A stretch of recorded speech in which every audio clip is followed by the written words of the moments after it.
Ducks fans, are you ready? You are listening to the Ducks and Pucks podcast. This is the #1 home for Anaheim Ducks talk and analysis. Here we go. Welcome to the show. This is your host, Mike Walters, along with my co-host, Eddie Richard, and we are back with another podcast. The Ducks ended their losing streak, and then, they started another one. So we'll break that down. We've got the recent games. Eddie did go to the one against Colorado at home, so we'll talk about that, and obviously the other games. Trade rumor news again. Some goalie, in the news multiple times. So we'll break that down. Some injury news, maybe some good things on the horizon for the Ducks, and tons of league news with other things going on around the NHL and the world of hockey. So we'll break it all down on this show. Eddie, how are you doing? Doing good. Getting through the week. Tomorrow's Friday, so I can't complain. Hopefully it'll be a nice, easy day at work. It's been actually kind of fluctuating at work. It's been, for my main job, it's been a little slow, but then it picks up at the wrong times and I'm trying to do something. And in the business, it just fluctuates too, but it's long days, but I can't complain. There's other people that have it worse.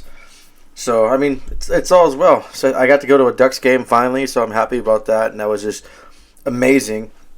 And then before I ask, I'm drinking a White Claw right now and a shooter of Pink Whitney. So just to kind of relax for the rest of the week. Tomorrow should hopefully be a lot easier.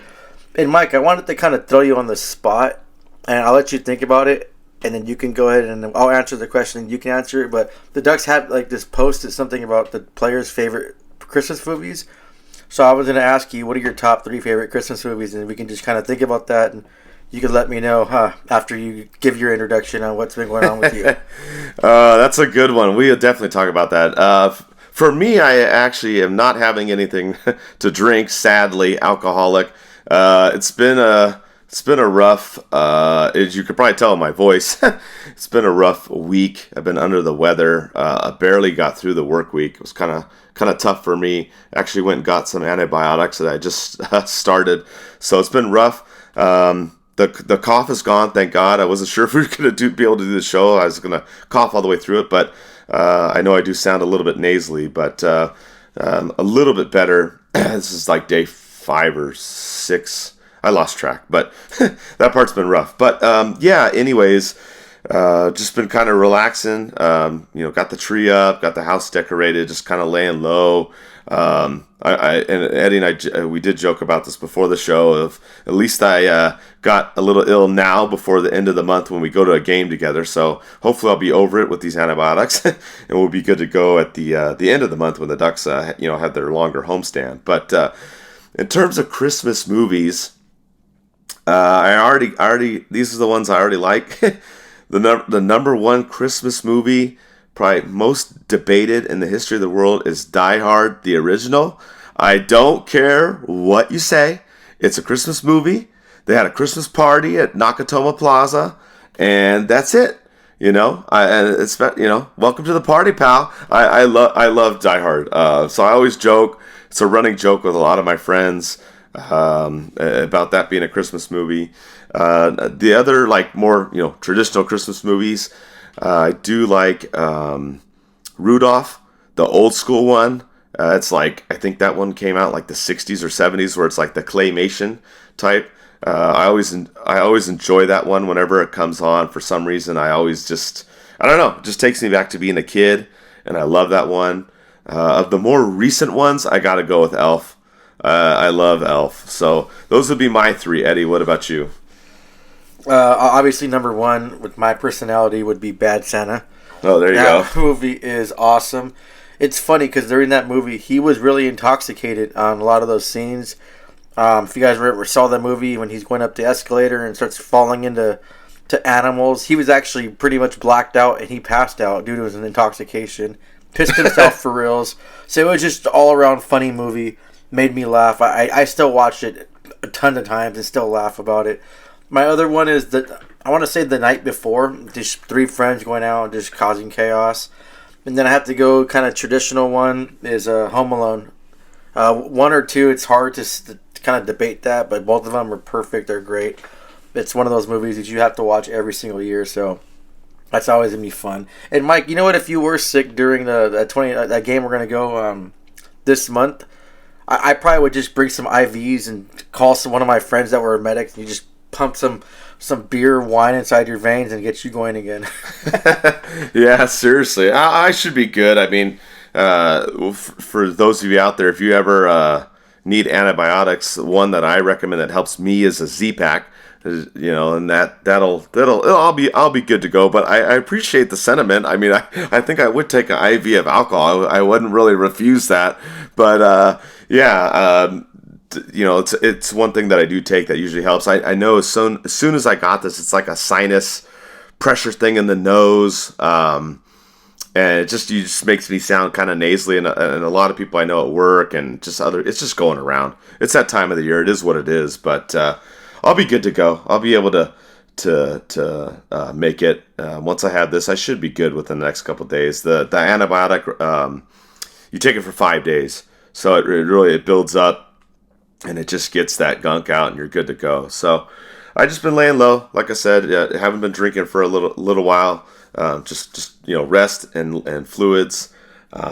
So still been able to watch the games and everything, and doing okay. I probably sound worse than how I feel. But well, you know what's funny? I was getting over it too. I actually went to work the Tuesday before I went to that game we're going to talk about right now. That Abs game that they played and they won. I was actually sick that week. I went to work. I had to go on base to do some business. So I was like, figure, hey, well, you know what? I'm not feeling well. I'll just go to the office for half a day, then drive home and finish my shift at home. Nope, my manager comes in. I had a mask on too because a lot of people I work with, they're a lot older, and I don't want to be that person. I just want to, I don't want to spread my germs around. And he walked in real quick, like, what the F are you doing here?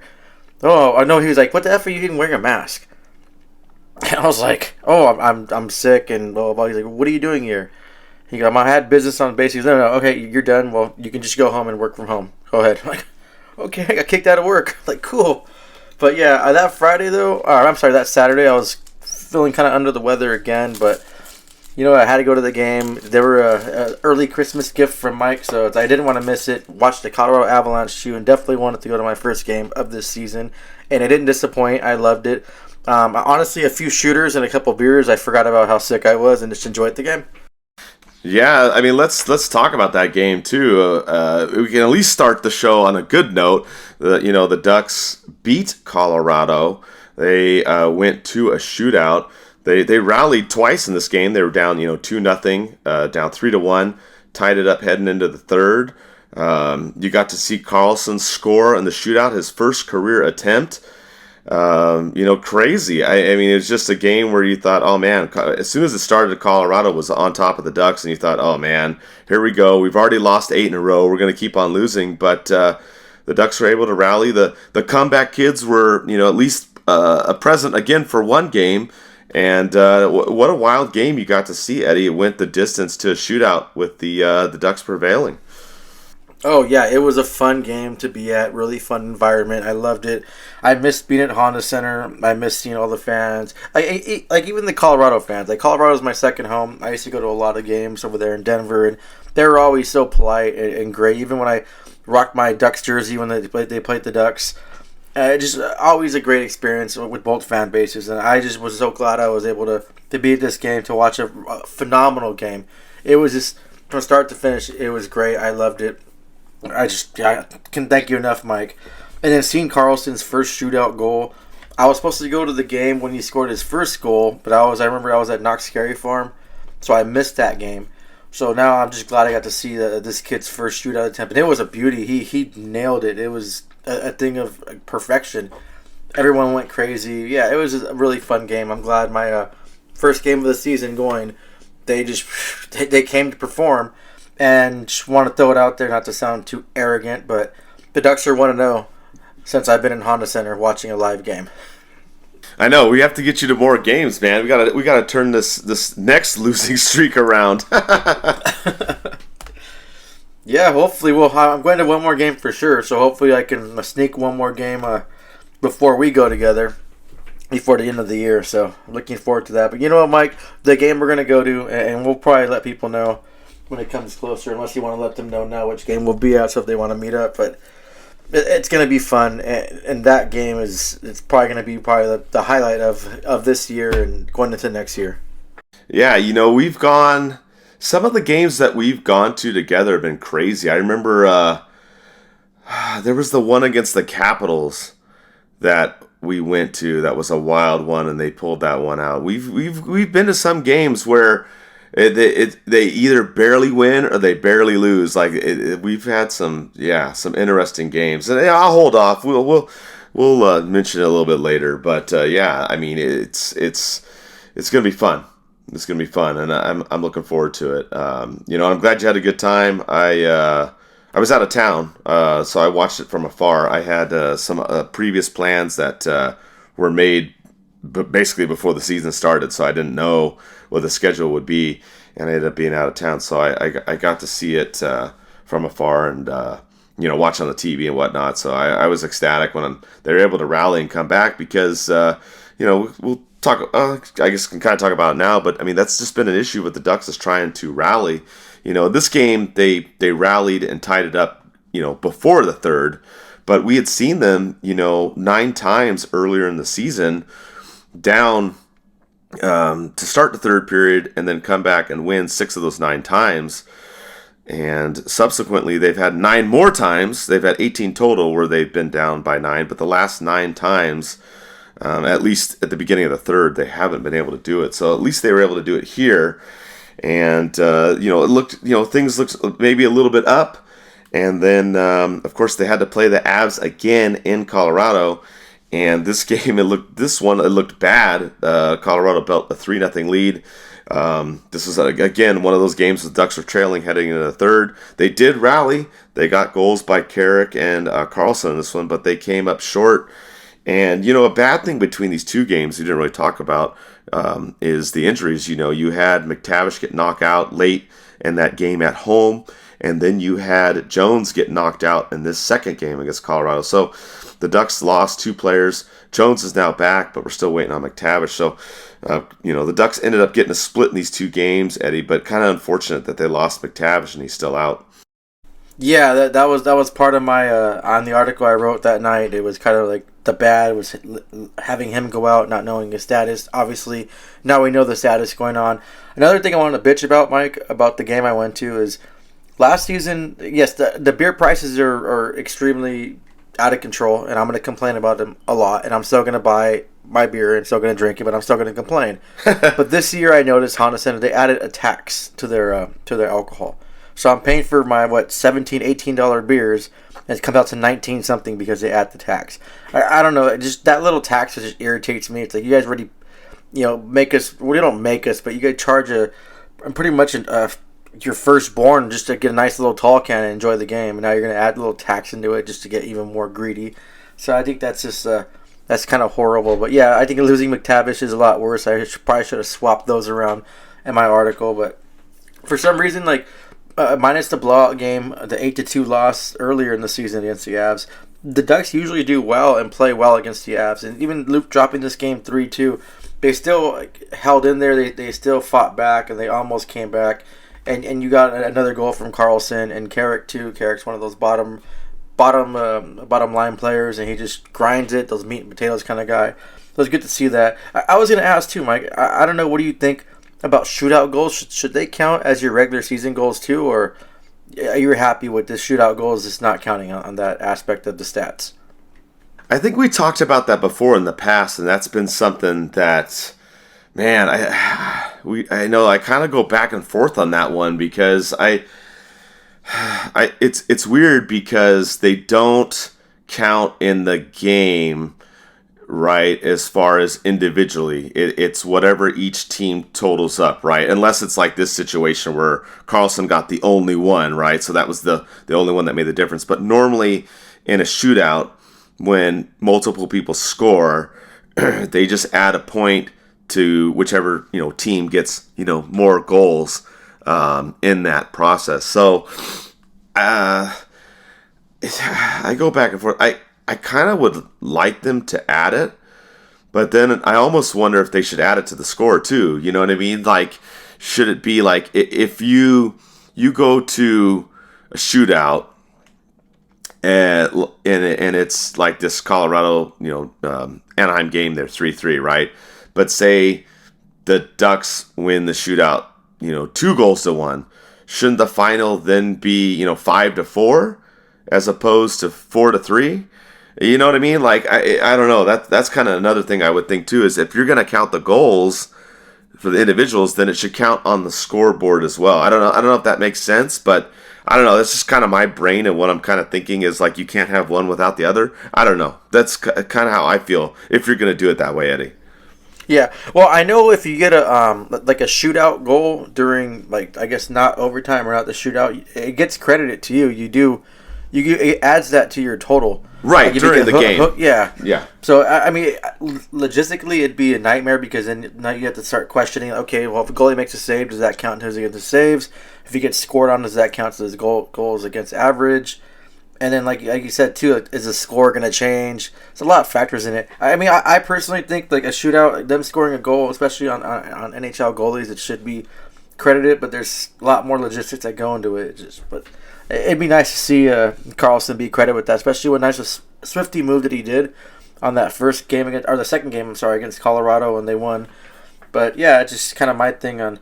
I mean, the league's always changing some rules, so why not add some stuff that I think that should change? So you're right, though. You make a good point too. I didn't think about that. Is if it's in the shootout portion, then you're right. Kind of opens up a can of worms, because then now is it going to go against the goalie's average? Like you said, it's a count of saves. Like, I mean, potentially a guy could have you could have a shutout, but then losing a shootout. Like, I don't know. It does open up. Yeah, I don't know. They would definitely have to work it out, because I could see it hurting goalies, because you're putting them in a position now where they have to stop 3 breakaways because the game couldn't get decided in overtime. So that then counts against the goalie. I don't know. That's a tough one. That's a tough one. I mean, obviously, like you said, during the 60 minutes or overtime, then yeah, if you get a penalty shot and you score, then hey, it is what it is. But yeah, I don't know. But or maybe you could just count it for the players and not count it for anything else. I don't know. I don't know if the league would go with that. I'm not sure, but. Yeah, that's an interesting debate. That's a good point that you brought up, Eddie. And I think I don't know. I mean, there's been talk too that the league has wanted to get away from the shootout too, as well. That they've wanted to go back to the overtime and then having ties again, which I didn't like that. That was kind of annoying. I rather it be decided. You know what I mean? I mean, not playing endless game and regulation to get that extra point, because guys would get tired out, especially during the regular season, or you're playing back-to-back games. But yeah, it's an interesting debate. If you guys listening have your thoughts on that, let us know. Send us a message. Maybe we'll do a poll question for the next show, and kind of see how it is. What you think with the Ducks. That's one positive for the Ducks has been going to bonus hockey. They've won in overtime and they won in the shootout, so that's been a positive for the season too as well. The last the other couple games here that we had is and the Ducks have been in these games too. I know a lot of people are upset that they've been losing and whatnot. They barely lost to Colorado. Then they played the Blackhawks. We thought it was going to be the big showdown with Bedard and Carlsson, which really ended up not being. It ended up being more of a goalie duel. And the Ducks lost this one 1-0. They started out poorly in the first period, but I thought they played better, and they just it was one of those games where you had the goalies in net, and that was the difference in this one, Eddie. Yeah, it's like I said, it was a big goalie battle. I think the hype was more than anything. I would like to see. It sucks that Bedard got an assist in this game of the 1-0. Win, but it was a good goalie battle. That's the best way to put it. Both, I guess, you're battling for the bottom on both these teams, but the game looked good. They didn't look like they were bottom feeder teams. They looked like they actually really wanted to win. Both teams wanted to win, I guess, for their their respective rookies, I guess. But yeah, overall, it wasn't that bad a game. I would like to see them win games like this, but I mean, you can't really complain when it's a 1-0 game. And I mean, screw Chicago, though. I still can't stand them. Yeah, I hear you. I can't stand them. And more crap came out we'll talk about later. But, you know, just watching Bedard, too, if you want to say 5 or 10 years ago and Bedard trying to play with his statue, and a lot of the times you have his head down or he cuts in the middle, there's no way a player like that would ever be considered a superstar or a star player. Like, just the framework that he has, it's just not there. The league is so watered down, no one's going to touch him. If you do, it's like the refs are going to, blow the whistle right away because they're instructed to by the league to protect their superstar and their player they're building this league around. But I'm so glad that we have Leo Carlsson. He just seems like it was a better fit for the team, and who knows, knock on wood, but there's always a possibility that your first overall pick is not going to be as good as your second or third overall pick. I mean, look at Colorado picking Cale Makar 4th overall. Everyone didn't think he was going to be the player he is. Now it's every team that picked 3 spots above him would have loved to have him.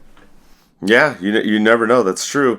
The other thing you brought up about the league and the hitting and whatnot too is an interesting thing because there was some controversy with the Ducks too this last week, and that came in the next game where they lost to the Jets at home. This one kind of frustrated me because the Ducks were up 2-0 early in the third period and ended up giving up 4 goals in the third and lost. That part pissed me off because the Ducks are rarely ahead or tied. It's about 10 games this season they've been in that where they've been down 18 times. But they lost this game. But the controversy of this game came with Strome hitting Kyle Connor knee to knee. Strome got a 5-minute major penalty, and he got booted out of the game as well, got a game misconduct. And I thought this was interesting because, you talk about that stuff with Bedard, his stature going in the middle, things like that. You had Connor in the middle, and you had Strome come hit him like shin to shin, knee to knee in that area. And it was interesting when I posted the fight video after that because Scheifele came over and then Strome just rocked Scheifele, which I thought was hilarious. But I had posted the fight video, not really trying to focus on that hit. And all these Jets fans blew us up on X. It was pretty funny. They came out of the woodworks and they were just talking mad shit about Ducks fans in general and stuff. But I thought it was interesting. You looked at that play. The league did not review it. I really thought they were going to. Watching different angles of it, it's tough. What did you think, Eddie? I mean, did you think that was a dirty play by Strome or not? I mean, it caused a lot of reactions on social media. I mean, just me posting the fight video because it had a little snippet of that check before it, and it drew all. I didn't expect to get the amount of reactions that we did, but we got a lot of reactions. What was your reaction to that incident? Yeah, I saw a lot of those piece of shit wannabe Jet fans. I don't know who they are, just trying to generalize every Ducks fan because of one incident on the ice. I don't know, just watching your game from your basement and getting pissed off. Like, you're the most irrelevant Canadian team in the National Hockey League. No one really respects you as a team, I guess. And you guys are going to come out and put the bullshit you did. Screw you guys. You guys can go to hell and eat a bowl of dicks. So as far as that, with Strome, it's unfortunate for Kyle Connor. He's out, 6 to 8 weeks now from that incident. It was hard to tell. Of course, the media outlets want to slow the video down. It makes it look worse when you slow it down. You watch it in real time. It happens so fast. I would hope to believe that it was just a straight accident and not one of those heat of the moments where you try to intentionally injure a player. A lot of players don't go out and try to intentionally injure a player. It's really rare that happens.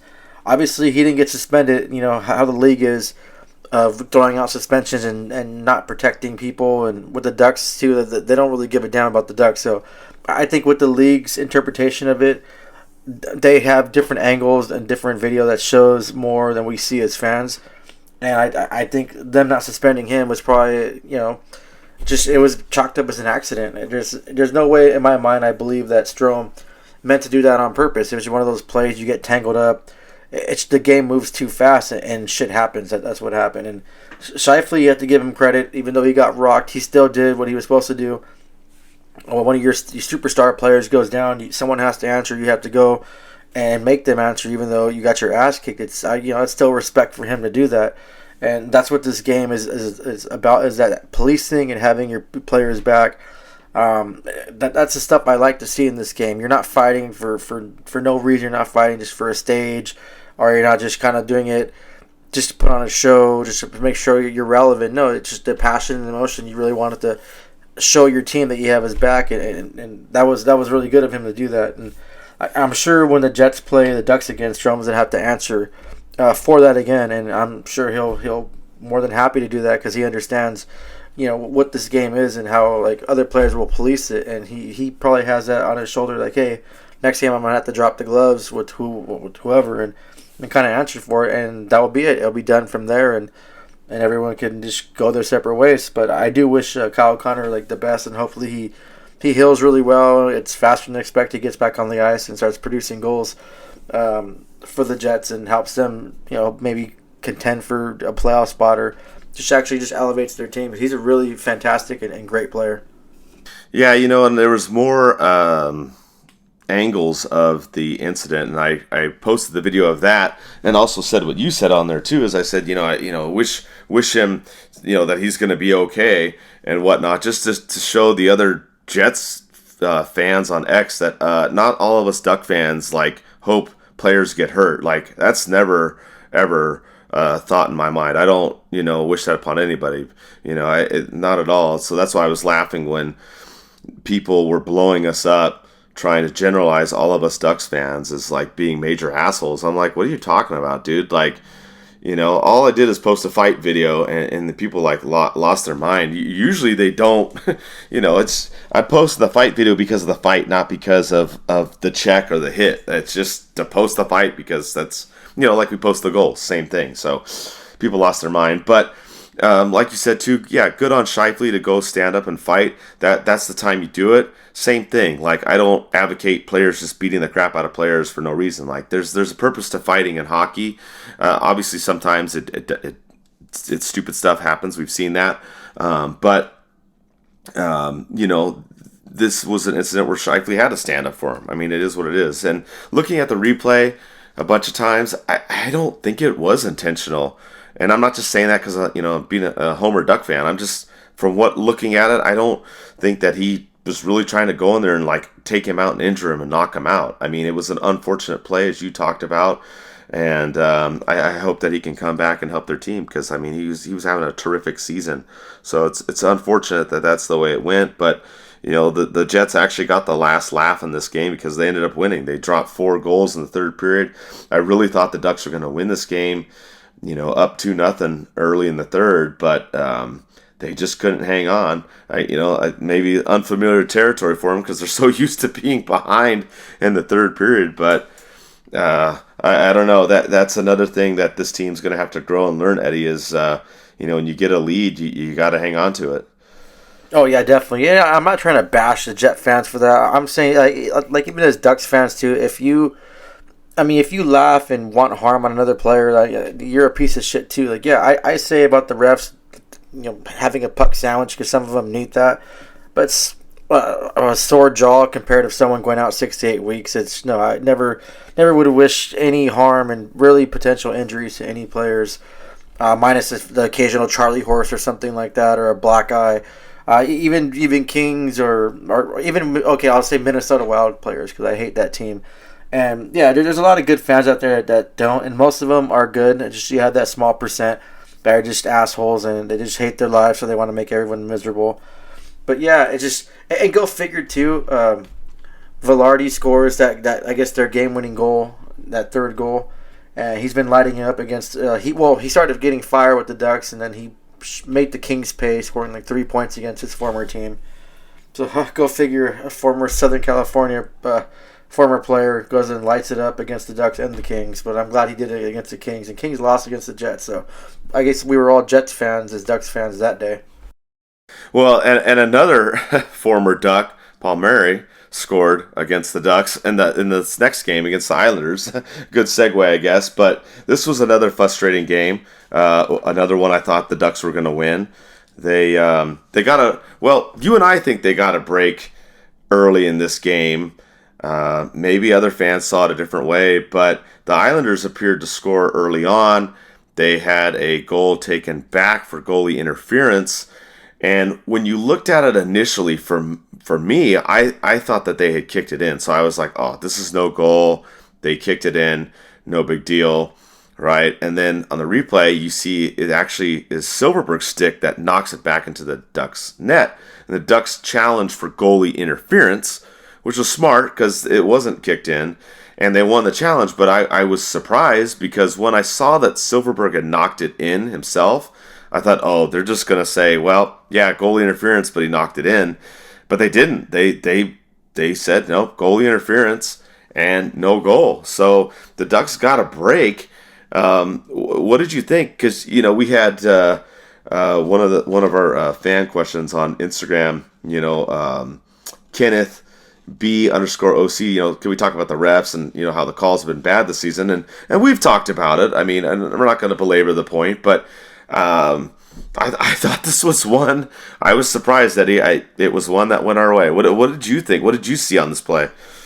Yeah, well, a great question. I'm sure you've listened to our pod numerous times, so you know my feelings on the referee and the officiating. It sucks. It's not getting better, and things aren't going to change, and that's league wide.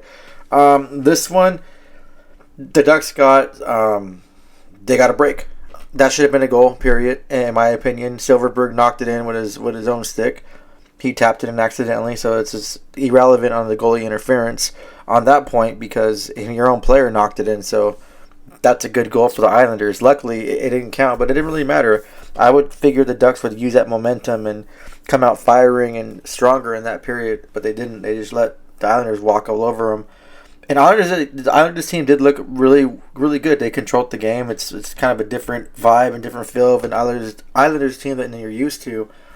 But I guess they wanted the win more. Even the Ducks tried to fight back and everything. It just didn't happen their way. And I wish I would have seen more fire and momentum from the Ducks, especially getting a call that went their way. Because I'm sure once that goal was called no goal, it kind of deflated the Islanders and kind of cooled them off a little bit. But the Ducks didn't really capitalize on that, and then you ended up getting you dropping a loss on a shorthanded goal too. I mean, the whole thing is too. You let I want to say is it Simone Holmstrom that got the goal?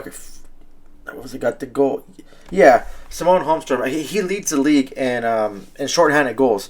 You have to be aware of who's on the ice, and especially a player like that at that point was tied for shorthanded goals, second, and then he gets that one against the Ducks, and now he leads the league in shorthanded goals, bearing anyone that jumped him across him tonight as we're recording.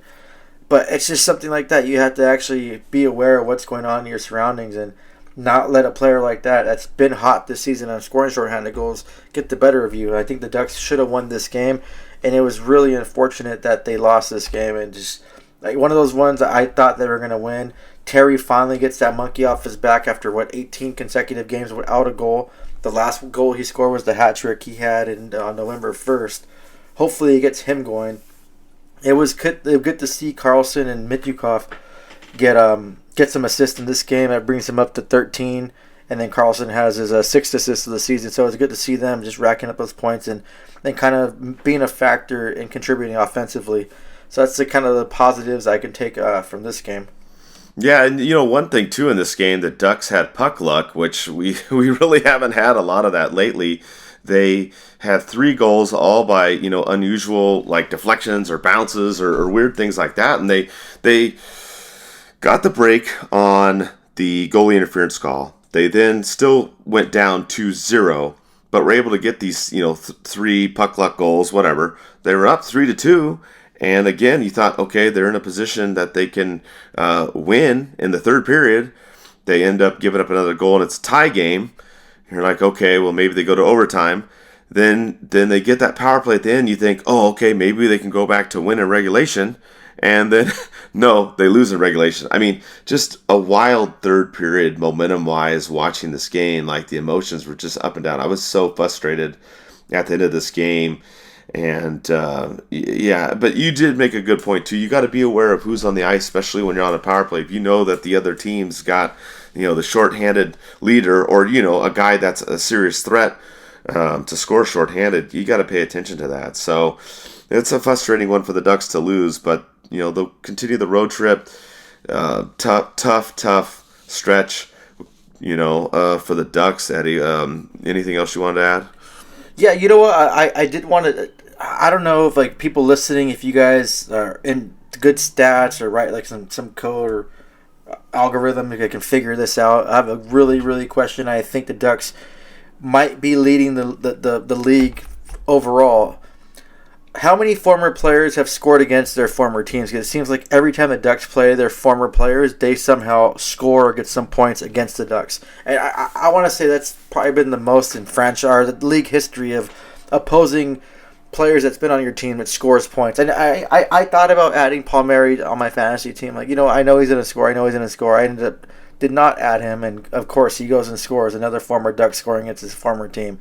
And it just always happens. It's like one of those weird stats. I know the NHL is like those really weird stats they have, but I would be curious to see if the Ducks are one of those teams that get scored on the most by former players. Another one to add to that, Eddie, too, is NHL players' first goals. We've had that, where they get their first goal against the Ducks. How many times have we seen that, right? Some rookie, and they're like, oh, that's his first NHL goal. And you're like, really? Give me a fucking break. That one always pisses me off. I can't, of course, that's another one. If you guys can find that too.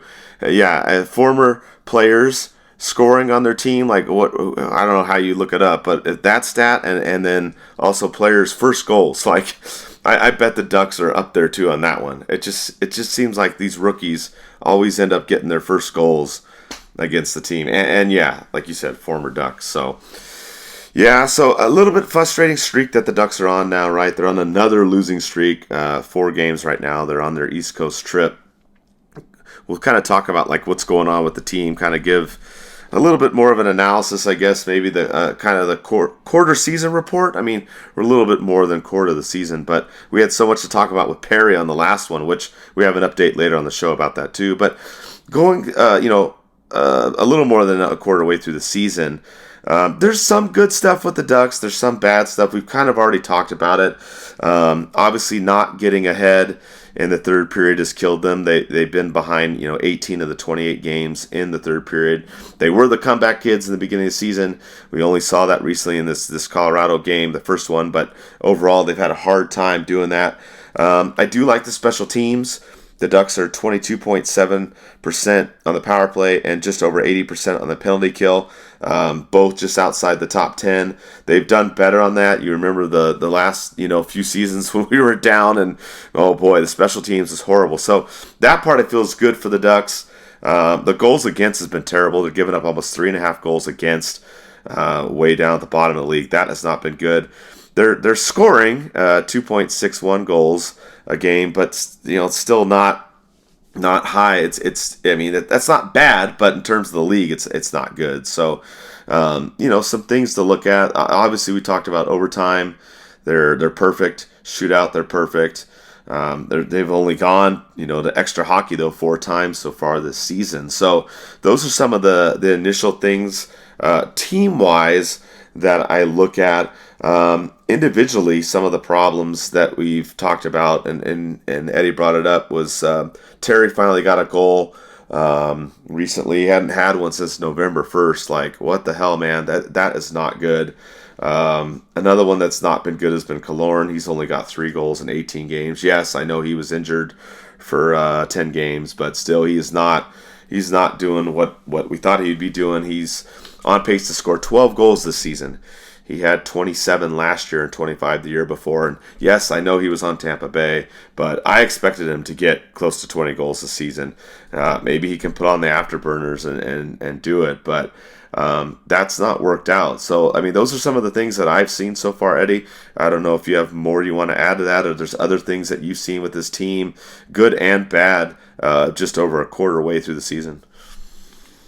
No, I mean, the team is kind of where I expected them to be this season. Like, I know everyone got the false sense of reality and hope when the Ducks had that winning streak and coming back from behind, but you can't do that anymore in today's NHL. Like, the teams are too skilled. Teams catch on real quick. You have, I think Ducks stole some games they shouldn't have won. That's for goaltending for Gibson and Drysdale. And it just everyone thought like, oh, this is going to be the year, going to make playoffs and do some fantastic run. And I kept telling you not to sound like not to beat a dead duck or sound really like negative, but I knew this team wasn't going to like reality was finally going to crash. And I don't want to be like the guy that said I told you so, but I kind of told you so. Like this team, I projected them to be bottom 5 team for the season, and that's where it looks like they're going to be headed to. Second to last. I'm not really concerned about Ducks. Like, oh, I hope they tank and be like number last, because if Chicago's down in that last spot, I'm sure the league will gift them again. They lost 2 superstars, so they had to, I guess the league owes them 1. So the Ducks aren't gonna get that first overall pick. I'm kind of convinced with that, but I just want the Ducks this season, and I keep saying it. I want them to keep improving on all the stats they're improving. And the special teams have gotten significantly better. I like seeing that. And you see flashes of greatness from this team. Once we get Zegras back, Drysdale, we can just kind of start gearing them up more. Drysdale needs to step up, and I don't know what's going on with him, especially with the whole contract dispute in the offseason when you're kind of like injured the whole season. You felt like you had a little bit more leverage, which it shouldn't have been the case, but you have to step up and do something. Hopefully he's kind of like a Bowen Byram that the Avalanche have. He went through an injury, pretty significant injury too. He's back in the lineup, and he's doing some great things, but something has to give. This defensive line for the Ducks minus Gudas is not working out at all. For some reason, Fowler and Lacombe, they're not playing well together. Put Lacombe back on his regular side and let him play on the offside. Just something has to change up. And I mean, at this point right now, the way the Ducks are playing, you have to change something up. Obviously, you're not firing the coaching staff. You got to make a trade, do something. I mean, I'm sure teams are calling on you, and we'll talk about some trade rumors in a little bit, but you just can't sustain what you're doing and just kind of just get used to losing, and it's just not really healthy for the team. And Killorn's issue, I think, him being injured and him having a brand new system where he's been used to a system for a while, that's part of the reason why he's not scoring or producing. But I mean, if you stop and look at it, like no one really is throwing their neck out there, minus Frank the Tank, that's actually producing at the level they should be producing. So you can't really just fault one player. You can't just fault Terry. I mean, Terry's is our superstar player, and I don't know what's going on with him, if he's lingering some injury, but it seems like he's been like losing a step in his game.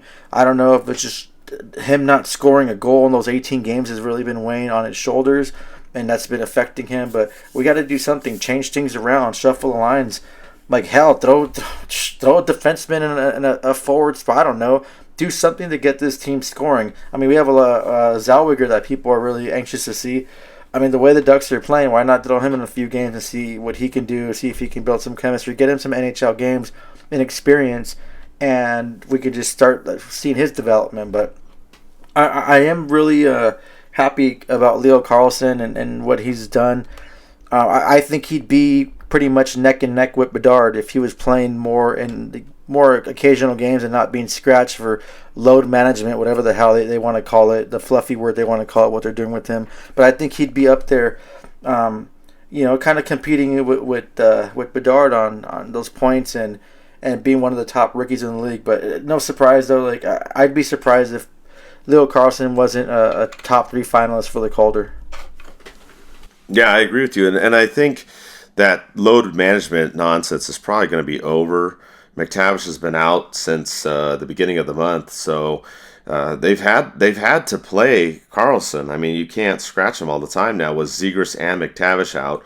The good news is McTavish, Drysdale, and Zegras are all with the team on the road trip. You had Drysdale in the black jersey, so it looks like he's almost ready to go. McTavish and Z are still in the red jerseys, so maybe they're a little bit farther out. But you haven't got to see a lot of them this year. I mean, Drysdale, you've only got 2 games he's played. Zegras has been 12. I mean, it's crazy. I think getting them back, and like you talked about with the line, something needs to work. I mean, maybe you put Zegras with Terry and Carlsson again, let them rock and roll, see how they do, get them going. And another thing is getting McTavish back in there with Vetrano and Strome. They had a pretty good streak there for a little bit. I mean, you get those guys in there.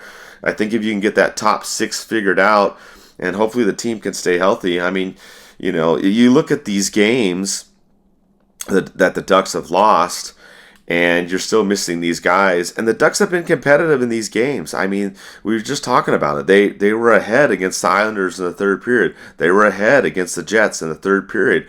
They split 2 games against Colorado. It's not all like doom and gloom. Like everybody's like, oh my God, like, we're just going to go into tank mode and try and get a top pick again and yada, yada, yada. I don't see that. I do think that when the Ducks get these guys back, and knock on wood, hopefully they stay healthy, we get these lines, maybe some little tweaks and adjustments, like Eddie said.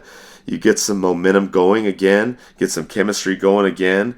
I think Terry, Mrs. Zegras, in the 2021-22 season, he had 37 goals with Getzlaf as his center. Obviously you're not going to have that, but the following season he had 23 goals, and he played a lot with Zegras and McTavish. Well, both those guys have been out of the lineup, so he hasn't been able to play with the guys that he was with last year. So I mean, that affects him as well. So I think you get them in there, and however you want to work out those lines.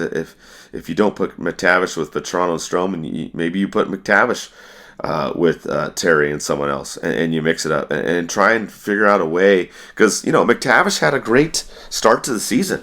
He's really been killing it, and like you said, Frank the Tank as well. So maybe you do something with Terry, Vetrano, and McTavish. I don't know. You got to figure out something to get this top 6 going, and I think once they get these guys back, the Ducks will start winning more games. But I'm with Eddie. They're not going to be this contending team. But we have also, at the same token, seen strides with this team where they've been able to compete. I mean, every game they've been in it practically this season. There's only been a couple games where they had some really poor performances overall. But they've been competitive. I think there is a positive light to this team. They get those guys back, make some adjustments, like Eddie also talked about, switching Lacombe back on the other side, especially if they get Drysdale back. That'll help. So I just, for me, I just don't think it's the end of the world. Yes, it's been a rough 5-6 weeks, but I think that things will get better. I think they will play better the second half. No, I'm not banking on them contending and making a playoff run, but I don't see them trying to do this whole tank thing again, Eddie. No, absolutely. It's stupid. It kind of backfired on everyone, and I think everyone is upset about that. I'm saying everyone, as in everyone in the entire league except the freaking Chicago Blackhawks. Like, you know what? It's funny too. I like when I was watching that draft thing and at the bar, there was Chicago Blackhawks fans, and they even said it. Like they're like, yeah, we don't deserve that pick. They should have went to you or the Blue Jackets. So they, some fans know about that, but with all the history, it just still irritates me. It still pisses me off. I'm not gonna go into that again. I think I did that enough the last couple shows, but yeah, you know what, McTavish too, for him coming on his this season, everyone thought he would maybe take a step back, but no, he had 22 points, 10 goals, 11 assists before he got hurt. So he's out there making a difference. It seems like he's the kind of player that makes everybody around him work harder, and a player you can build around and makes other players better. That's what makes you a really talented and special player. Like I said, I'm assuming hopefully one day he'll wear that C in there, because I think he's just a born natural leader. And the Ducks are really hurting without him. I hope when he comes back, he'll bring a nice little spark. If not, then anything, you guys, or Mike, we just have to go to games, or I have to start attending more games and see them live. So, I mean, with the Ducks playing New York, New Jersey, and Detroit for the on the road, they come back and have 5 games. So so one of those 5 games, Mike and I are gonna attend. So, we'll surprise you guys when we let you guys know which game we're gonna attend. But yeah, I think there's nothing more. We can just, like I said, Mike, we had to just hope that the Ducks can just kind of fine tune and get everyone developed the right way, start working on their game, get used to the new coach. They have a brand new coach this season. Like, not everyone was going to just go to that thing. His system, it's going to take some time. And I guess we say that we keep using it. I don't want to overuse the term, but there's growing pains still. We have a young team. I want to say we're the second youngest team in the league, second or third. So it's like everyone's young, but I think losing Getzlaf was a significant loss, and definitely we feel it. And it just makes you appreciate him when he played. It makes you miss him a lot more. It's just, imagine Getzlaf, like, even though he was, wasn't the player he was, obviously age catches up to everyone. He still contributed. He still was that leader. He still kept everyone accountable for their actions. I think Conan the Barbarian is doing a really great job at that too. But I mean, we got to suck it up, fans. I mean, this is our team. We're not going to jump the ship. I mean, let's act like that band in Titanic, that movie Titanic, when the ship was going down, they just kept playing. They wanted to stay with there. That's us. That's us as fans. And we have to just ride it, suck it up. As much as that we like to criticize, not criticize the team, but be a realist on this show and talk about how the team's is not playing well. There's going to be a point in a season where everything's going to click. The chemistry, all our young blood that we have are going to really develop and grow into the players, and they're going to be a dominant team.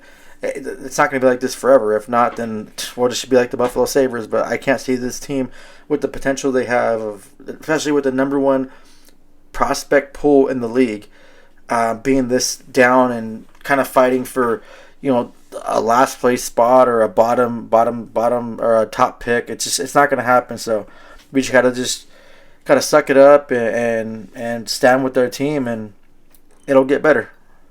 Yeah, I agree. It'll get better. We get these guys back, things will improve. The last little part of this before we get to the league news is 'tis the season for trade rumors. Gibson's name has come up again a bunch of times. They had Elliot Freeman. Oh, wait. Mike, yeah. I think I have to go and grab my spaghetti so I can throw it at the wall and see if it sticks.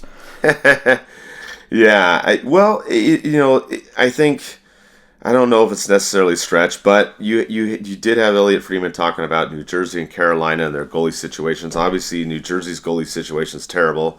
Carolina, they have some guy named Frederick Anderson, you guys may know of, who, unfortunately, he's got this blood clot issue and he's out indefinitely. So they were talking about these teams on one of their recent podcasts, and of course, Elliot Freeman brought up Gibson's name. And then you had an article come out by James Nichols where he's talking about the GM of New Jersey had talked about going after Gibson previously, and now he's back into it, apparently, as that report is saying. So you have some of this going on. It's kind of interesting to see. And a lot of you asked fan questions about that too. We had Ezra Hendricks, 17. If we trade Gibson, what do we think we can get in return? Adam T-Town, what kind of assets can Anaheim try to look for? I don't know. This is an interesting situation because I don't know the status of Anderson. I think it would be crazy if he got traded to Carolina, because then Anderson and Gibson reunited in Carolina. That would be a story right there.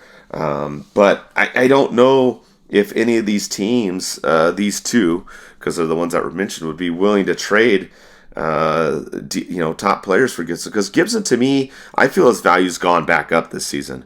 Yes, there's been a couple goals here and there that, maybe he could have stopped. But I mean, the way he's played, in the initial beginning, Eddie and I are really critical of him in the first couple starts he had this season, but I felt after that he's been on it. He's been playing well. So I wouldn't rule out a trade to New Jersey or Carolina, but what are those teams going to trade? I mean, the Devils aren't going to trade the Hughes brothers. Are they going to trade Toffoli or Hamilton? I mean, I don't know. I don't see if something like that would happen. Like Carolina too. Are they going to trade Aho or Teravainen? Burns? I mean, I don't know. And I'm throwing those names out there because, I mean, if you're going to trade Gibson, you're either going to get a high-quality player and a high draft pick, something in there. I still think he can get that. I think, you can get at least two pieces, maybe three. Gibson's contract, he's only got a couple more years now, so it's not as bad of a hit where it was before when we were talking, the 4 or 5 year mark. So I think that's a little bit in his favor if the Ducks were to trade him. But I don't know. It's interesting. What do you think, Eddie? You think Carolina or New Jersey would be a place that maybe he ends up going by the trade deadline? Well, if I'm the GMs of both those teams, then hell yeah, I'm going to be calling Anaheim and trying to get a goalie. One team you forgot to mention to you, even though they had a recent turnaround and they've been winning games, is the Edmonton Oilers. Stuart Skinner has been playing phenomenal and amazing. He's been getting his value up there, but I mean, you need a bona fide star goalie that can really steal games and take you far in the playoffs. I think Vegas proved that you don't need to have your I think Vegas proved that goaltending is important, and just like any other series, it's always important. Unless your team's so dynamic, you need that goalie to solidify. Like, you never know who can go down to. You always have to have that 1A, 1B. But I think you mentioned too New Jersey. I've been hearing a lot of smoke on them too online, and seen some of the one of the guys from the Athletic mention that too. I mean, it'd be great to get one of the Hughes brothers, especially Luke Hughes. That'd be a great addition to the blue line. Dougie Hamilton, another one. But as far as seeing these guys go, I can't see any of them going. I think Carolina would probably be a better fit for it. They have more expendable people they can go. Like, even Michael Bunting has a lot of potential. He plays with that edge, that physicality. He can put points on the board. It just hasn't seemed like it worked out in Carolina for him. He's not having that same juice that he had when he played for the Maple Leafs. But it's just like these rumors keep coming up, and I'm getting tired of them. And we're gonna talk about them because that's our job. Like, that's what you guys want to hear. You guys want to hear the Ducks news, and this is Ducks news. And I mentioned that Ducks have to do something different in a trade elsewhere. But yeah, you're right, Mike. I think his trade value has gone up. It's obviously not as high as it would have been a season or two ago when they could have got someone's firstborn. But I think they could still fetch a great return. I would hold off and let him kind of build his price more. You know how teams go crazy at the trade deadline, and they want to overpay and extend. And even with his contract and the value, he has a great AAV. The Ducks are at the point right now they could eat up some of that AAV and they'll still be fine and make it more attractive to other teams. New Jersey, Carolina, I'd just say Edmonton, but there's other teams that might be in the mix that could be looking for a potential star goalie that can take them to the next level. I'm not going to rule out Toronto Maple Leafs because no matter what, all roads lead to Toronto Maple Leafs. What's that baseball player left the Angels? I had a rumor too that he almost left to go sign with the Toronto Maple Leafs as well. I forgot that guy's name. He's dead to me now, unfortunately. Sorry. Some Otani or something. I don't know. Yeah, whatever. But no, you're right. Toronto is always a name that seems to come up with the Ducks too. And always have money for. They always make it work for their money. Like, they're strapped on cash. But they, for some reason, someone gets hurt at the right time, someone does this, and they always have the money to just stay above the cap. It's nuts. It's crazy. I really want to talk to their accountant and see if I can kind of flop my taxes this year, especially for the business. Well, you might want to talk to the Dodgers or Otani's agent with the way he deferred that contract. Holy crap, man. Yeah, I'm not even a baseball fan. I read that contract. I was like, he's getting $2 million for like what? I think 68 of that is coming for like pretty much forever. Yeah, he's getting basically $2 million for these 10 years, and then the next 10 years he's getting 68 each year because the way something with the tax laws in California and all this. I don't know. It's above my pay grade and my brain level at the moment. But it's some kind of crazy loophole, and I'm surprised more teams haven't done it. I mean, if that's a loophole that they can do, and I don't know if they can do it in all the states. I'm not up on all the state law, but I mean, if you can do that in California, I mean, heck, I mean, maybe they can do it in other states, or maybe they can do it in Canada. So. I don't know. It's crazy. That's something to look at. But getting back to Gibson, you talked about too, the Ducks could withhold some of the salary too and retain it, and then even make him a better deal. And another good point you brought up is they're talking about it now, But as the trade deadline gets closer, teams are, fighting it out for the playoffs. There's teams that know where they're going to be at. Maybe Carolina has a better read on Anderson's situation, where he's going to be at. And that might also make Gibson's value go up. And if Gibson keeps playing the way he's playing now, it'll be interesting times. I think the trade deadline, I know it's still a couple months away, but the Ducks are going to be in the mix again. Be curious to see, especially with where they're at too. If we get our guys back, and we're playing better, and like we said, we're not going to be a contending team. But if we're more closer towards a wild card, maybe the Ducks don't trade as much. But if the Ducks continue towards the bottom, maybe we see a couple people get moved. Obviously Gibson's at the top of that list, unfortunately, because why not? It's been Gibson for 2 seasons now, 3 seasons? I don't know. I've lost track. When Gibson was first born, I guess trade rumors were popping up when he was first born. So it seems like. Yeah, and I think when he was in his womb, right? They were like, "Oh, he's gonna get traded." Yeah, I don't know. The reason why I brought it up though is I just wanted to see what you guys thought about some of these other players, like on New Jersey or Carolina. Edmonton was another team. You're right, Eddie, that had been in there before, or if you guys think of other teams or other players that you think they could go for, do it. I think part of this equation too is, what does Verbeek value Drysdale at?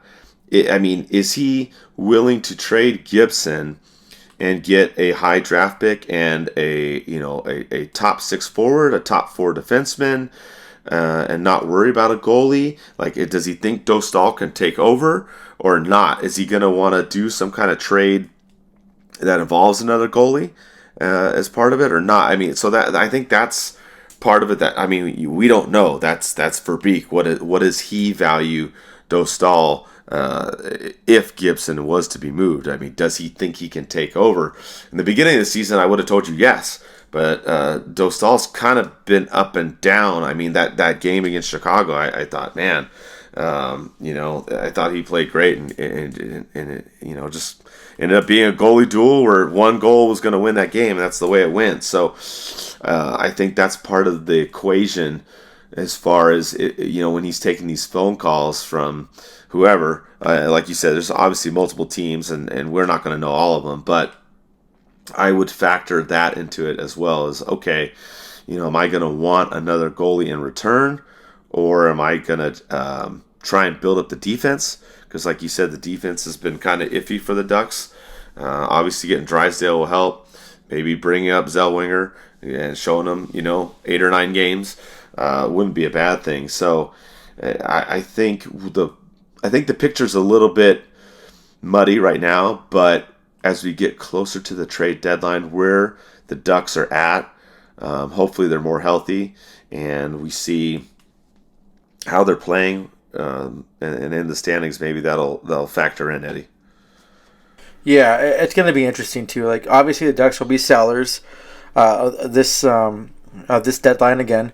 Verbeek has done a great job at getting some great return with Lindholm and Raquel. Lindholm's not playing well at all. He's putting up a lot of minutes. He's doing substantial great on defensively wise, but the point status, I think he has 1 or 2 goals. He hasn't had a drought.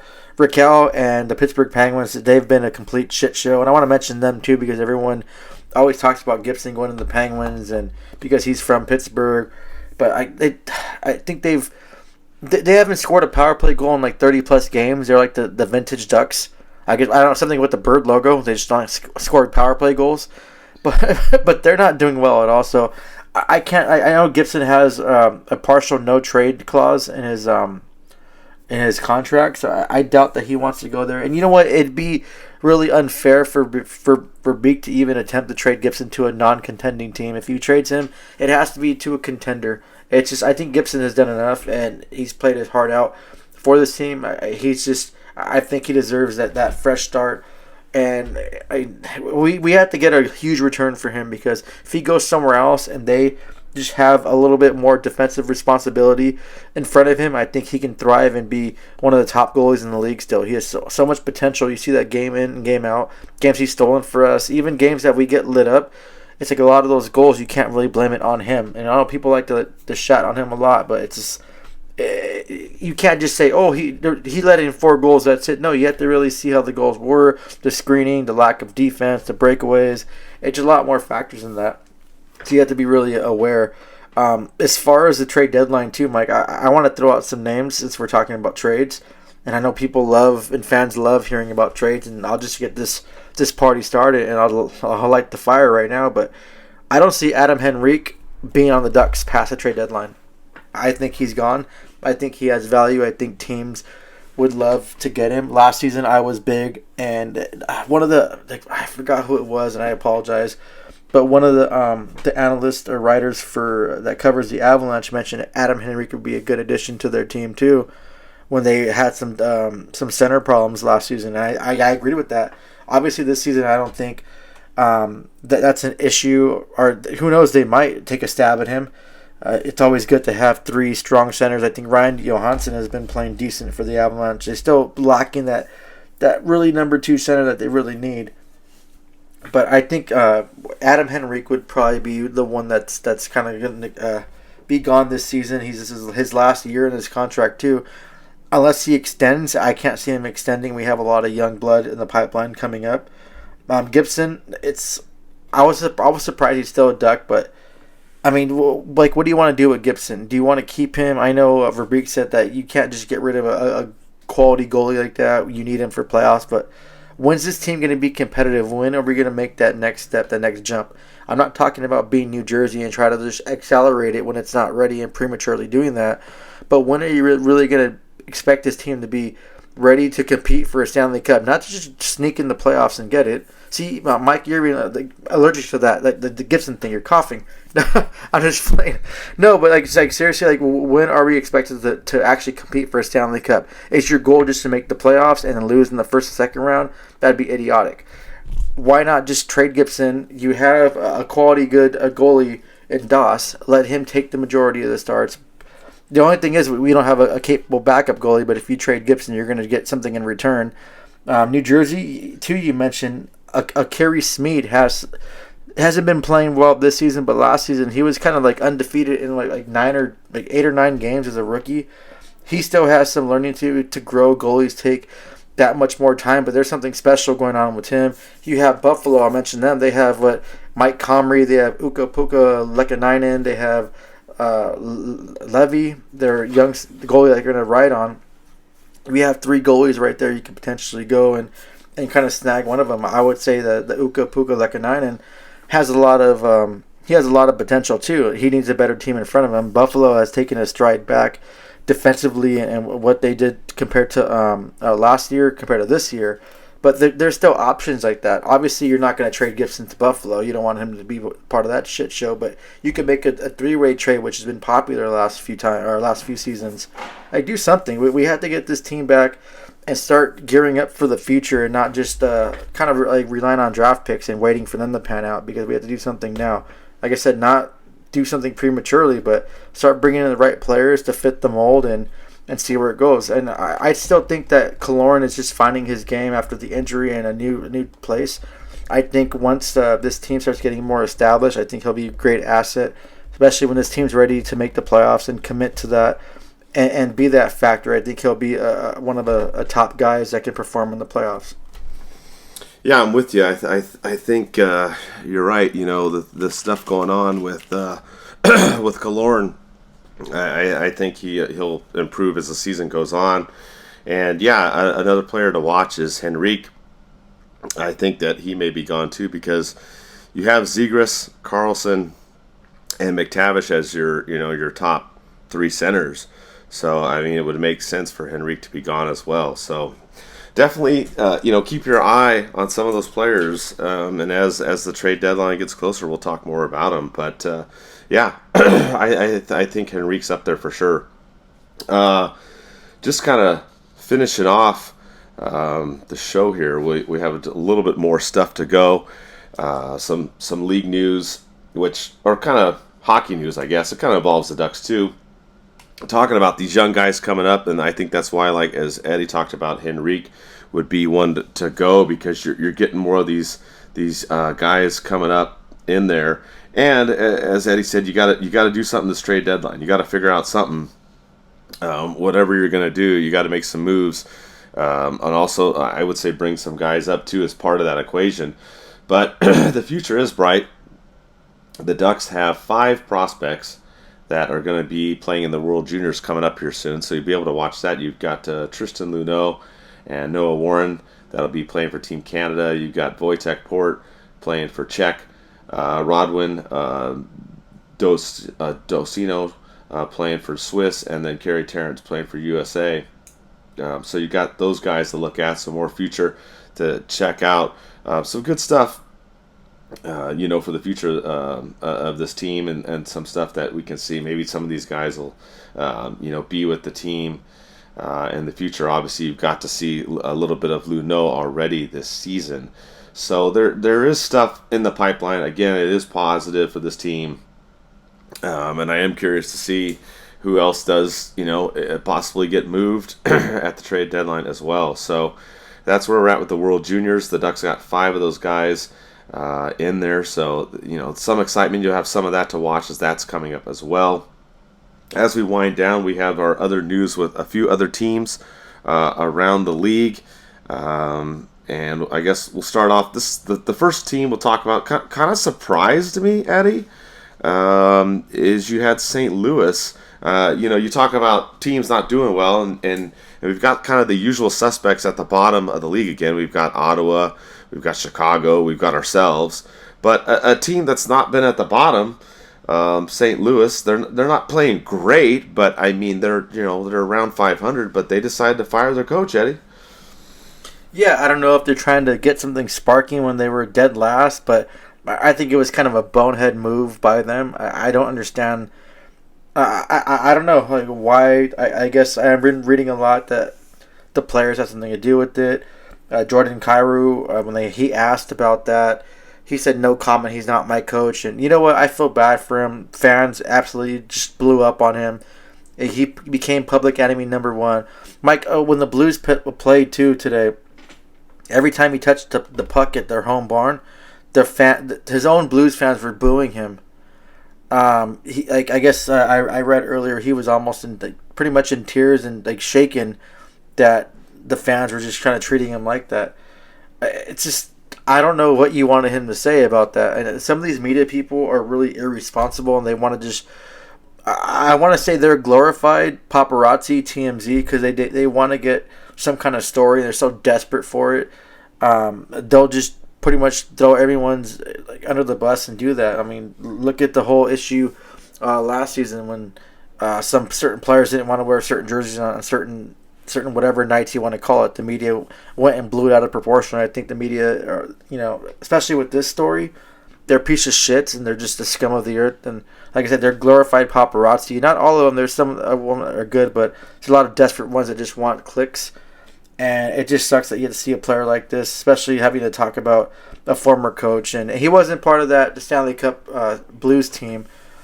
But it's just, yeah, it was really weird that the situation happened how it did. You have Bennington kind of playing, not playing like, it's just, it fluctuates his game. Like one night he's great, the other night he's not so great. I mean, I guess he controlled his temper. We haven't seen a Bennington freak out this season yet. So I'm a little upset about that. But yeah, it was shocking to see when this happened. But I mean, what he did with the Blues, bringing them from the bottom to a Stanley Cup, as a Blues fan, as a hockey fan, you have to definitely respect him. And I doubt that he'll be unemployed for that much longer. Like, I'm sure some other team would love his services, and he'll be a great asset to their organization. Yeah, this whole situation is crazy. I don't know what to make of it either, Eddie. I don't know. I mean, it's like you talked about with the Ducks. Like getting rid of Cronin's not the answer. I mean, we're on a terrible stretch right now. We've only won 1 game in the last 5 weeks. They're 1-12-0 in the last 13. I mean, it's just crazy. And this whole thing with Kyrou is just complete bullshit. I mean, these Blues fans that are booing him, these media people that are he's in tears. I'm looking at the posts right now as you're talking about it, Eddie, and it's just ridiculous. Like you said, you're trying to get clicks, you're trying to get all this like stuff to like blow. I don't know. I'm just not a fan of that kind of stuff. I just feel that the professionalism, and it's not everybody. I'm not ripping everybody, but the professionalism in some journalists these days, it just kills me. It's just about, okay, what kind of story can I write? What kind of quotes can I get? How can I spin this or do that? And they don't care if it's at the expense of a player or whoever. I mean, it's just, I don't know. That's just frustrating. It's a very, very crazy situation going on in St. Louis right now. So something to monitor, and something that, too, if that's what you want to do, you want to join sports media, watch how these people act unprofessionally and be better. Be better than that. Don't lower yourself to that kind of level or engage in that kind of reporting. I don't know. It's just disgusting. The poor guy, you're taking a quote and blowing it up, and you're booing him the whole night during the game. Like, Jesus. I feel for him. I think it's a bad situation. Another situation that we got a little bit of an update on is you had Corey Perry apologizing for what we still don't know, but he apologized. His contract, as we talked about, we went in depth on the last show. We're not gonna rehash all that, but his contract got terminated, and then the only little added thing in there was Bettman said that Perry may or may not need to talk to him if he wants to play for another NHL team. So I don't even know what that means. It's still a cloud of mystery, unfortunately, but that's really the latest. There's not really a whole much more on that, Eddie. Yeah, I think Bettman wanted to feel like relevant in the situation. Obviously, he doesn't care about, all he cares about is like dollar signs in his eyes. If he cared more about that, then Chicago would have got punished a lot more than what they got punished. But I mean, for him, I keep saying it's time for him to go. Like, he's just, I think, overstayed his welcome for the NHL, and I think he did a great job building the NHL to what it was. But now it's just, he's ruining it.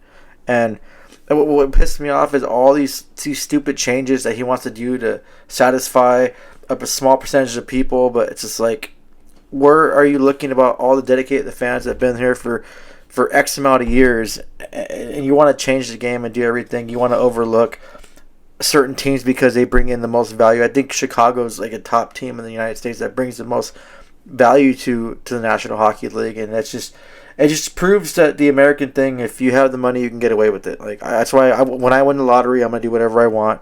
I'm gonna be drunk and get a horse and ride a horse and call the cops on myself and get a DUI because I don't care. I'll have the money to do it. And in America, I guess when you have the money and the power that he has, you can do whatever you want. But I mean, Corey Perry, it still sucks that nothing has been.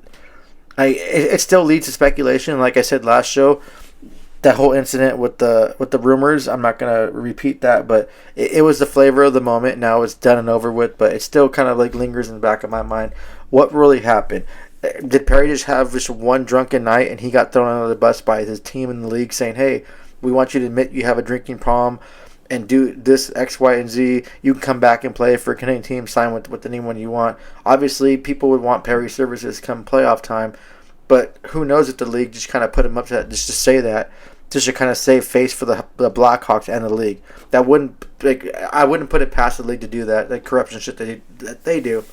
So yeah, I'll kind of leave it at that before I start going on for another hour about how corruption can go. Yeah, I mean, I almost feel like it was like an overcorrective move at this point. Like the next incident that was going to happen with a player that the Blackhawks were just going to like completely like, oh, okay, we're going to take the super hard line stance on whatever minor. I don't know if this is minor or not. That's part of the problem. We don't know. But you had that. I don't know. It's just kind of weird to see how that kind of turns out. And then you had the whole Jordan Tutu thing with his book. I mean, oh my God, dude. Like, okay. He had that whole thing where he was on the LTIR, which he had a shoulder injury, but probably didn't qualify.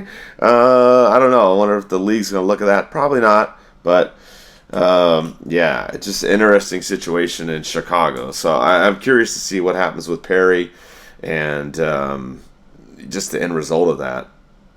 We did also talk about trade stuff, mainly with the Ducks earlier, but another team now that you may see a trade from is Detroit, and I'm not just talking about in general, talking about Patrick Kane, in connection to Chicago, obviously, but he signed that deal, as you all know, with Detroit for the 1 year at $2.75. But this is an interesting wrinkle, Eddie, that there's the potential that he could be traded to a contending team if Detroit's not in it.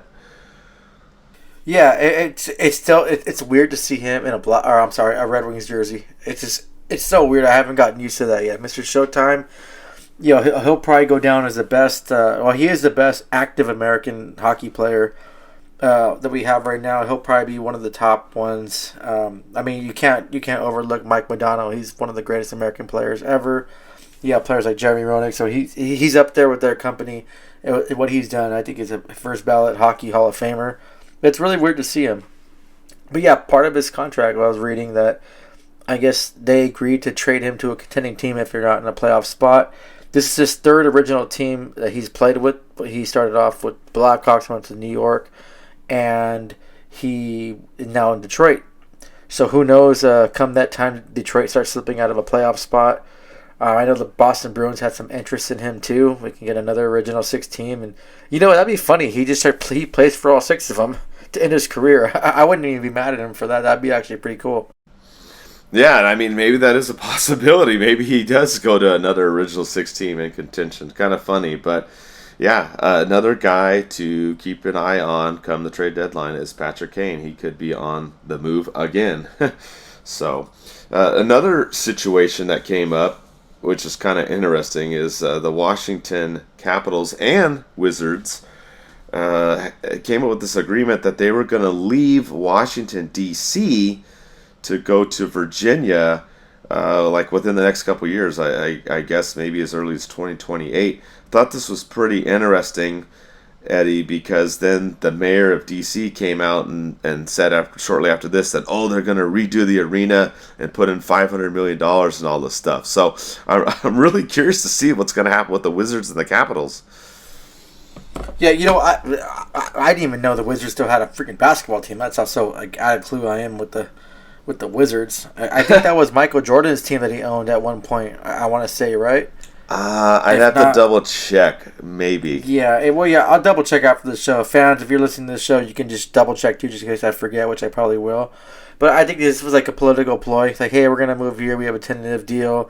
We're going to go to Virginia, Northern Virginia.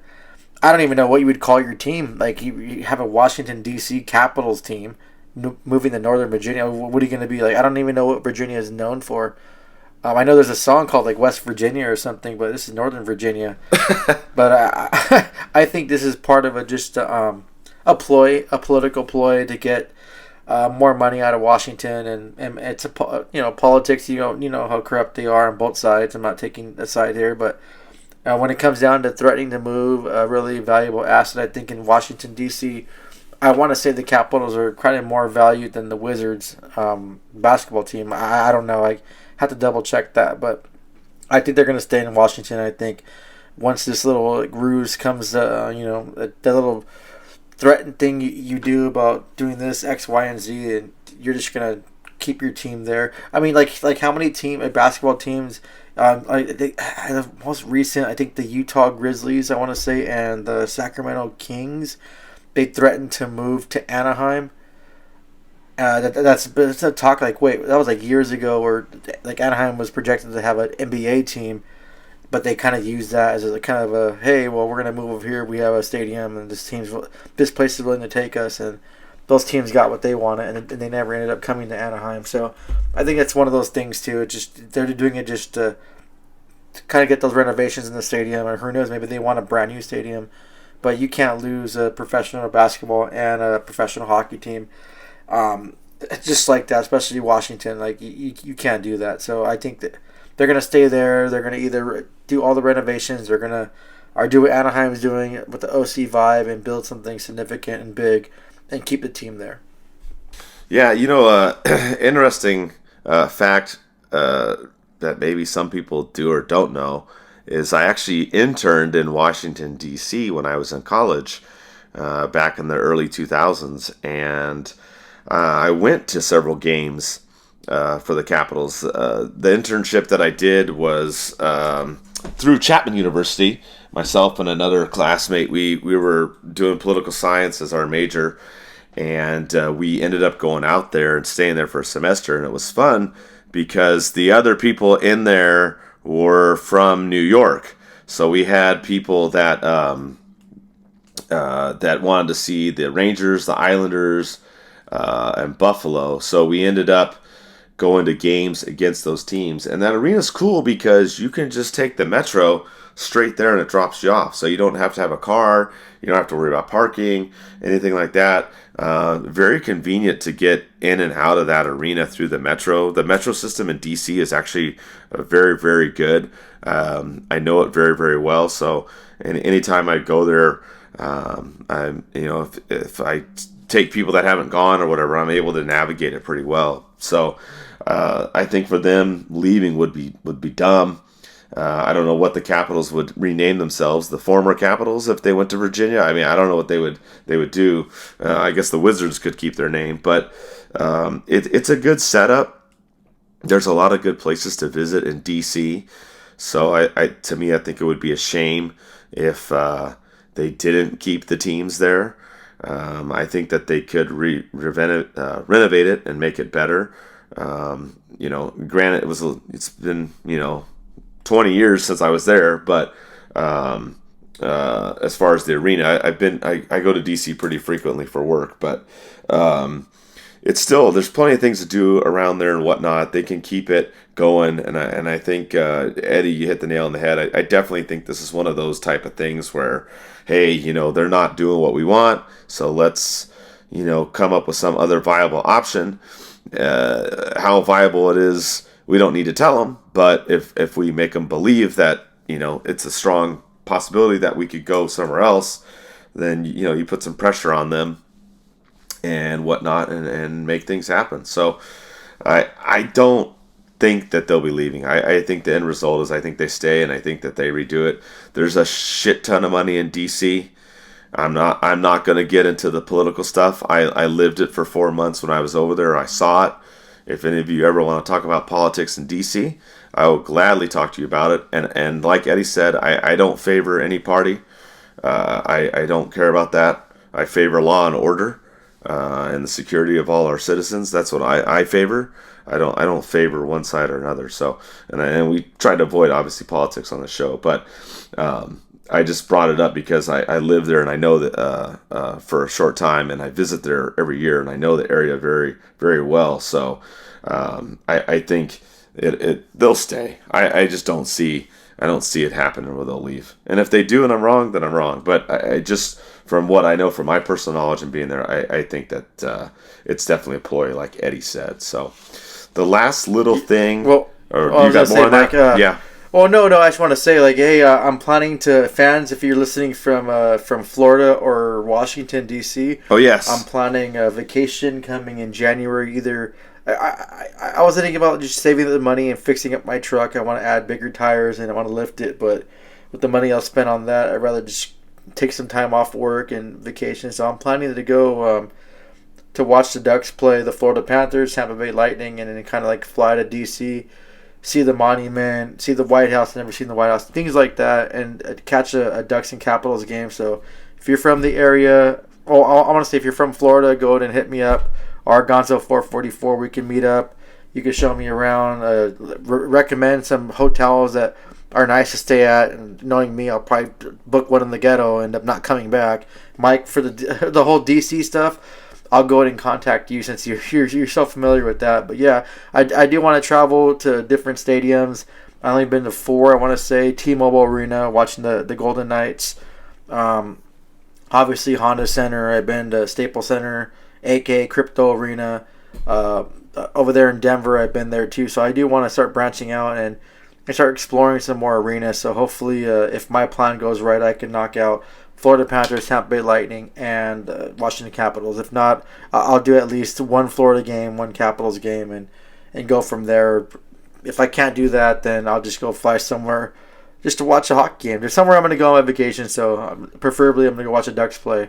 But, yeah, so if you guys are going to be there, you guys know any spots, know any good drinking stuff, let me know, DM me, and let's make something happen. I'm most likely going to go solo because I don't have a lot of friends that do want to watch hockey and that can take that time off and go. So, no, that's a fun idea too, and that's something that I would like to do too. Is go check out other places like that, and that's what we've done some of the times. Like we've gone to Vegas, obviously, and seen the Ducks play against the Knights. We went to the Stanley Cup final last year because my better half hadn't been to one, so I wanted her to see that. Like you said, been to Staples / Crypto, been to DC, but it's cool if you can go, like if the Ducks on a road trip and you can go to a couple of those games, like you said, you go to Florida and hit up a couple of those games, or they go to Colorado and Dallas, and you can hit up those or something like that. I know I want to go to Tennessee too and check out down there. My other half went there with some of her girlfriends and said it was a lot of fun, so I want to catch a game out there too. Hey, boys trip. Let me know, Mike. Yeah. Boys trip. Yeah, and for sure. And DC, yeah, anything there, anybody too. Anybody out there, if you ever want a trip to DC, I can tell you a lot of fun places to go. I can also tell you where not to go to. I know Eddie joked about it, but there are some places in DC you don't want to go. But for the most part, it's okay. So I can steer you in the right directions on those as well. So the only last other kind of league news is the NHL is talking about the All-Star Skills Competition, and it's going to be a little bit, I guess, a different format. You want to kind of explain what's going on with this, Eddie? Well, I guess they're going to have an All-Star Skills competition that's going to include 12 players that will compete for a $1 million prize, and those categories include fastest skater, hardest shot, stick handling, one-timers, passing challenge, and accuracy shooting. I'm not going to go through the whole point scale because it's really complicated and stuff like that, but that's going to be something new to introduce in that scale. There's going to be 12. I don't know how they're going to determine which 12 players are going to compete in that, but that's going to be something interesting. It seems like the league is trying to follow basketball's footsteps to kind of give, but it's the in-season basketball tournament where they gave everyone $500,000 for winning. I think they're kind of going that route. I guess it's cool for the players, and they can potentially earn that $1 million prize. But I mean, I'm not really big on the All-Star game, so I mean, I'll probably watch since it's brand new, and I'll probably watch because these players are going to be able to pick their own teams for the All-Star game, and that's why I honestly just want to see the players drunk. So that's probably the reason why I watch. But yeah, it's something new, and I guess if you like the All-Star game, it's something to look forward to. Yeah, it's a little twist. I'm with you. I'm not as big on the All-Star game, but I'm curious to see how it shakes out and what it does. One other thing too, I forgot. We were both already kind of talking about Vegas. Is that the last draft, well, I guess group draft or however you want to say it, in-person draft is going to be at that crazy Sphere in Las Vegas. That's going to be interesting. I go to Vegas pretty frequently too. That's another city that I go to a couple times a year, and I've driven by that thing. That's going to be nuts. That should be interesting, and I don't know. It's going to be kind of weird. You're going to have one more draft, and then it's going to be kind of remote. I don't know how I feel about that, Eddie.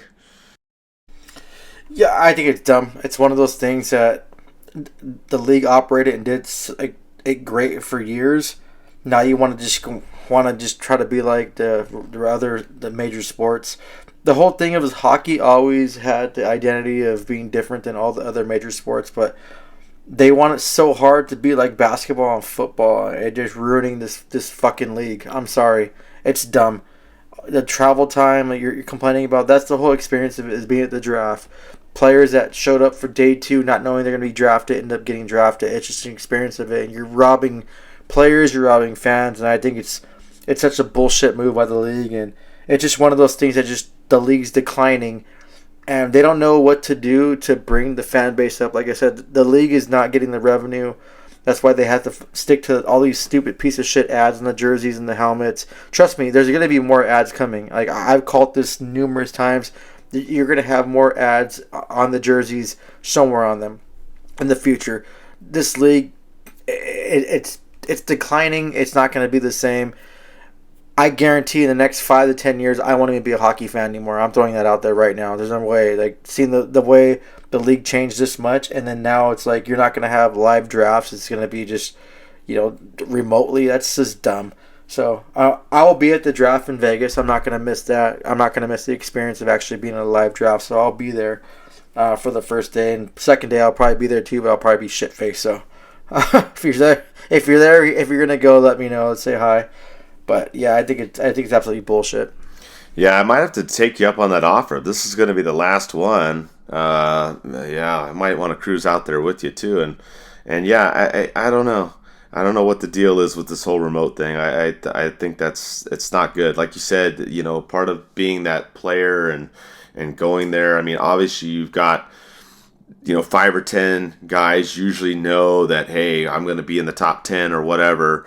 But then you still got a bunch of guys that they're hoping to go the first day. They might go the second day. They're trying to figure it out. And there's excitement. The family comes and all that. Yeah, I don't know. I'd rather them keep it the way it is. I don't think the remote thing is such a great idea.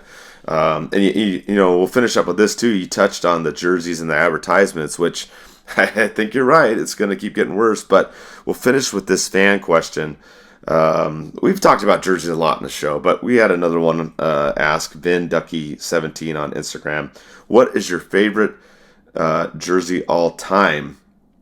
And I'll kind of give a couple answers to this and see how you think, Eddie. But I'm a little biased, but all time, I would go with the Ducks original jersey, the home white with the Mighty Ducks logo. Just sticking with the Ducks, but if I was to go outside of that, I'd have a couple, and they're the retro ones. They're remakes. They're not necessarily original, but I like the Hartford Whaler, primarily green remake, which is obviously now Carolina now, and I liked. We've talked about this on the show before. The Colorado remake of the Quebec Nordiques is the other one I like. But what would be your favorite jersey, or if you want to break it down the way it did, how would you rank them? I guess.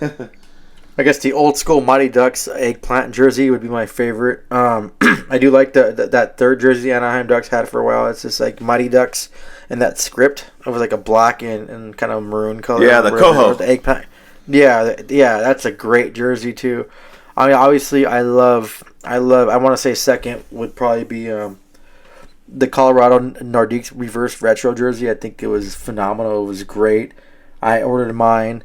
They went. It took me a while to order that. Like, the orders were just blowing out of control. I went to coolhockey.com and it was out of control. So I ended up ordering a Cale Makar one. So I'm planning to go to Colorado, catch a few games on a weekend when I have off, fly over there, and they have open practices too, so I can hopefully get that signed by him. Another one I really did like too was the Calgary Flames, that the horse fire horse, the reverse retro. That was beautiful too and great. I love jerseys. I think the hockey has some of the most unique and best jerseys you can ever find in all sports. That's why it really offended me, and it really just was disgusting to see the advertisements on them, because it was so unique, and these sweaters, so-called sweaters, now they're called jerseys. They don't wear those sweaters anymore like back in the old times, but they're so iconic, and they represent a lot. Like, these players are not like the NBA and the NFL or other sports where they care about more that name on the back. Hockey players and the way they wear their jerseys, they really care about that logo on the front more than what their name on the back. Obviously, that's something that I take to heart. I love that. I love that pride. So it sucks to see these teams kind of shelling out and even though Butthole or Bretman said he would never do the ads and the helmet was just for 1 year just to get revenue up, I told you from day one, once he said that, those things were going to stay, and I said the jersey ads were coming soon, and like I said, wait, there's going to be more jersey ads. There's going to be ads on their skates, ads on their pants. It's going to be like Europe. It's going to get crazy. It's going to look ugly.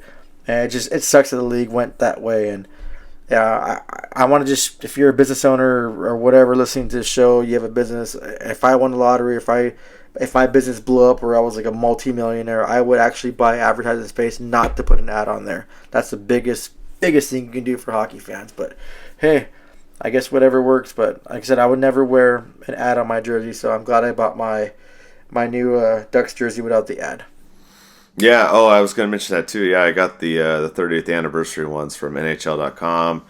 If you don't want the ad, it's not on there. Same thing, you can go through Cool Hockey too. They don't have the ad on there. So, something to look at. Well, I got a free jersey too, Mike. Oh, yeah, you want to talk about that? That's right. Might as well. We're talking about jerseys. Talk about it. Well, yeah, so I ordered my first one from Shop NHL and it never came. And I guess they said it got sent back because they couldn't find my address. The second one, it got dropped off somewhere. I don't know where it got dropped off. So I found it days after I called them and said, hey, I don't have my jersey. They refunded me the money. I actually tried to get the jersey back. Like, hey, I want this jersey. They're like, oh, like we ran out of your size. And then all of a sudden, I find the jersey. It's here. Like, what the hell? So I just got a free jersey from them. So thank you. Thank you, Shop NHL. But after the shit show that happened. But yeah, I got a free jersey. And like I said before, I was wrong about those third jerseys. I was talking so much crap about them when I first saw them. And I said I'd never buy one and wear it. But you know what? I did buy one and I'm going to plan on wearing it. So I'll take that back. And they actually look, once I saw them, on the ice, they looked a lot better. So, yeah. Yeah, exactly. I agree with you. Look a lot better on the players with the entire uniform for sure. Man, this has been one of our longest shows. Holy crap, we're getting close to 2 hours. Crazy. Oh shit. Crazy. Well, we're gonna wrap this bad boy up. I didn't think we had a whole lot to talk about, but every time I say that, we end up having a long show. But I hope you enjoyed this one on your commute or whatnot, or maybe you listened to it on the way to work, on the way back. But we covered a lot of stuff on this show. And sorry if my voice is a little bit off. Like I said, I've been a little bit under the weather, but I wanted to knock this show out with the latest news. And we're getting into the holiday season as well. I don't know if we'll do another show before Christmas. So I want to wish everybody a Merry Christmas and Happy Holidays. We'll probably do one between Christmas and New Year's. I don't know. We'll kind of have to see. The next couple of weeks is going to be kind of crazy. But I just wanted to throw that out there to everybody. Eddie, any final thoughts before we close out? No, I just want to say if we don't do a show, like you said, it's going to be crazy. I have another funeral, unfortunately, to go to. The week after Christmas, so I mean, yeah. Well, just if you guys don't hear from us, we do a show after the New Year. I want to wish everyone a Merry Christmas or Happy Holidays, Hanukkah, or whatever you celebrate. I don't know all the official ones, but I just hope you guys have a good time. You guys get some rest. You guys enjoy the time with your family, and thank you for supporting the podcast once again this year. And I'm looking forward to 2024 and everything, looking positive more for myself and you guys, and I'm already looking forward to this year to end and we do this, and Mike and I will announce when we're going to go to the game soon, so if you guys are there, just please feel free to meet up with us, and just shoot the shit and talk some hockey. So I'm looking forward to seeing you guys, so thank you again. And like I said, if we don't talk or do a podcast before Christmas, I want to wish everyone a Merry Christmas. And that'll do it. Hopefully everybody has a safe and happy holidays as well. And yeah, I'm looking forward to next year. And as always, let's go Ducks.